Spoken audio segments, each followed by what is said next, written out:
আপনি কি কখনো ভেবেছেন পানের সাথে যে সাদা চুন আমরা খাই সেটা আসলে কোথা থেকে আসে আর কিভাবে তৈরি হয়? গ্রামের খুব সাধারণ একটা জিনিস, কিন্তু এর পেছনের প্রক্রিয়াটা এতটা কঠিন আর সময় সাপেক্ষ যে জানলে আপনি অবাক হয়ে যাবেন। আজকের ভিডিওতে আমরা দেখব শামুকের খোসা থেকে কিভাবে তৈরি হয় পানের চুন, আর এই ছোট্ট জিনিসটার পেছনে কতটা পরিশ্রম লুকিয়ে আছে। স্বাগতম বৈশ্বিক বাংলাতে। ভিডিওটা শেষ পর্যন্ত দেখুন, কারণ শেষে আমরা জানাবো এই চুনের কিছু অজানা ব্যবহার আর বাস্তবতা। বাংলাদেশের অনেক গ্রাম আর ছোট শহরে এখনও খুব সাধারণ উপায়ে তৈরি হয় এই চুন। এই চুনের মূল উপাদান হল ক্যালসিয়াম, আর এই ক্যালসিয়াম পাওয়া যায় শামুকের শক্ত খোসার ভেতর থেকে। প্রক্রিয়াটা সহজ মনে হলেও পুরো কাজ শেষ করতে লেগে যায় কয়েক সপ্তাহ পর্যন্ত। এখন একটা প্রশ্ন, আপনি কি কখনো নিজের চোখে চুন তৈরি হতে দেখেছেন? কমেন্টে জানিয়ে দিন। চলুন শুরু করি একেবারে প্রথম ধাপ থেকে। প্রথমেই সংগ্রহ করা হয় শামুক।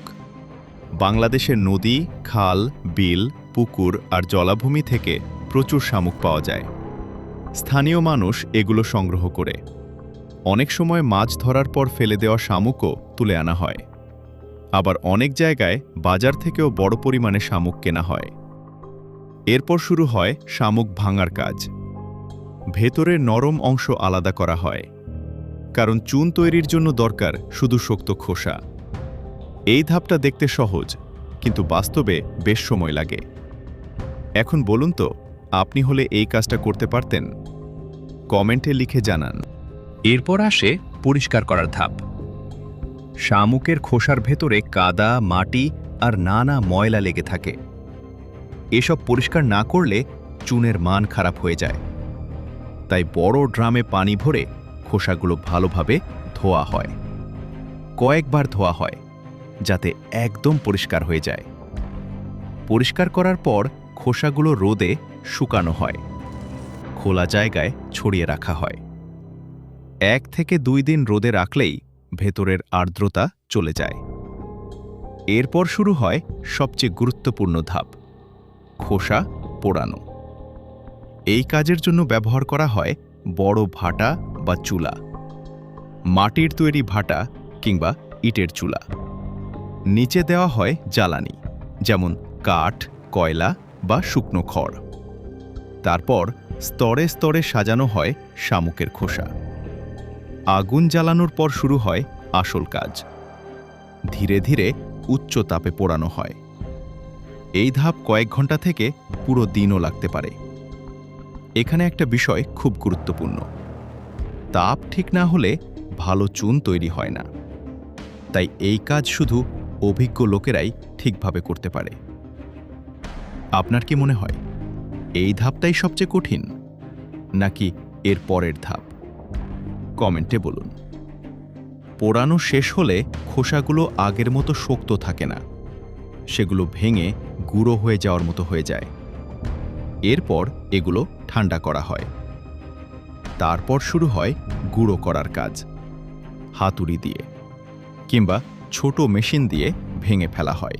অনেক গ্রামে এখনও হাতে পিষে করা হয়। লক্ষ্য থাকে একদম সূক্ষ্ম গুঁড়ো বানানো। এরপর আসে চুন নিভানোর ধাপ। এই গুঁড়োর সঙ্গে পানি মেশানো হয়। পানি দেওয়ার সাথে সাথে তাপ তৈরি হয়, তাই ধীরে ধীরে পানি দিতে হয়। এই সময় তৈরি হয় এক ধরনের পেস্ট।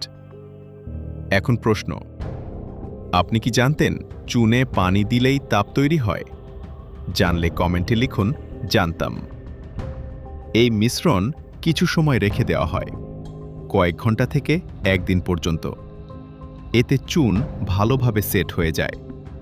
এরপর ছেঁকে নেওয়া হয় কাপড় বা সূক্ষ্ম জালের মাধ্যমে, যাতে বড় দানা আলাদা হয়ে যায়। ফলে চুন হয়ে যায় একদম মসৃণ। সবশেষে পাত্রে ভরে রাখা হয়। কেউ ড্রাম ব্যবহার করে, কেউ ছোট ডিব্বা। এরপর চলে যায় বাজারে।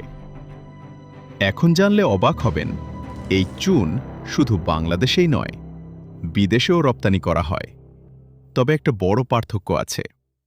বিদেশে যায় এ গ্রেডের চুন, আর লোকাল বাজারে থাকে বি গ্রেড। আরেকটা মজার তথ্য, বিদেশে এই চুন পান খাওয়ার জন্য না, বিভিন্ন ইন্ডাস্ট্রিয়াল কাজে ব্যবহার করা হয়। এই পুরো প্রক্রিয়াটা কিন্তু কয়েক শত বছর ধরে একইভাবে চলে আসছে। এখন বলুন তো, এই পুরো প্রক্রিয়ার কোন অংশটা আপনার কাছে সবচেয়ে বেশি ইন্টারেস্টিং লাগলো? কমেন্টে জানিয়ে দিন। আপনার মতামত আমাদের জন্য খুব গুরুত্বপূর্ণ। ভিডিওটি শেয়ার করতে পারেন আপনার বন্ধুদের সাথে। বৈশ্বিক বাংলার সাথে থাকুন, কারণ আমরা নিয়ে আসি এমন সব বাস্তব গল্প যা আপনাকে নতুন করে ভাবতে বাধ্য করবে। আবার দেখা হবে নতুন ভিডিওতে। ততক্ষণ পর্যন্ত ভালো থাকুন, সুস্থ থাকুন। আল্লাহ হাফেজ।